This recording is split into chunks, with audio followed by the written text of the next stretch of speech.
حضرت علی رضی اللہ عنہ سے مروی ہے کہ جب میں نے نبی صلی اللہ علیہ وسلم کی صاحبزادی کے لیے پیغام نکاح بھیجنے کا ارادہ کیا تو دل میں سوچا کہ میرے پاس تو کچھ ہے نہیں، پھر یہ کیسے ہوگا؟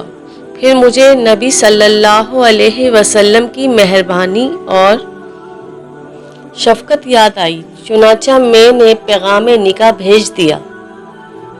نبی صلی اللہ علیہ وسلم نے فرمایا کہ تمہارے پاس کچھ ہے بھی؟ میں نے عرض کیا نہیں۔ فرمایا تمہاری وہ حتمیہ ذرا کیا ہوئی جو میں نے تمہیں فلاں دن دی تھی؟ عرض کیا کہ وہ تو میرے پاس ہے۔ فرمایا پھر وہی دے دو۔ چنانچہ میں نے وہی حضرت فاطمہ رضی اللہ عنہا کو دے دی۔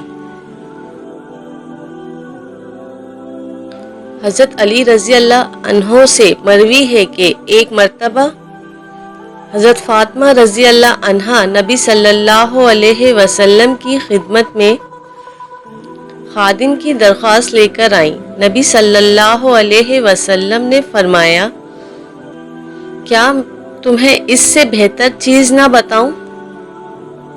33 مرتبہ سبحان اللہ، 33 مرتبہ اللہ اکبر اور 33 مرتبہ الحمدللہ کہہ لیا کرو۔ اس میں سے کوئی ایک 34 مرتبہ کہہ لیا کرو۔ حضرت علی رضی اللہ عنہ فرماتے ہیں کہ میں روزانہ صبح شام 2 مرتبہ نبی صلی اللہ علیہ وسلم کی خدمت میں حاضر ہوتا تھا۔ اگر میں نبی صلی اللہ علیہ وسلم کے گھر میں داخل ہونا چاہتا اور وہ نماز پڑھ رہے ہوتے تو ٹھانس دیا کرتے تھے۔ ایک مرتبہ میں رات کے وقت حاضر ہوا تو نبی صلی اللہ علیہ وسلم نے فرمایا کہ تمہیں پتہ ہے آج رات فرشتے نے کیا کیا؟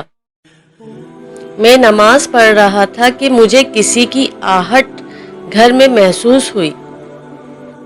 میں گھبرا کر باہر نکلا تو سامنے حضرت جبریل علیہ السلام کھڑے تھے۔ وہ کہنے لگے کہ میری ساری رات آپ کے انتظار میں گزر گئی۔ آپ کے کمرے میں کہیں سے کتا آ گیا ہے، اس لیے میں اندر نہیں آ سکتا کیونکہ ہم لوگ اس گھر میں داخل نہیں ہوتے جہاں کوئی کتا، کوئی جنبی یا کوئی تصویر اور مورتی ہو۔ حدیث کو لازمی لائک اور شیئر کیا کریں۔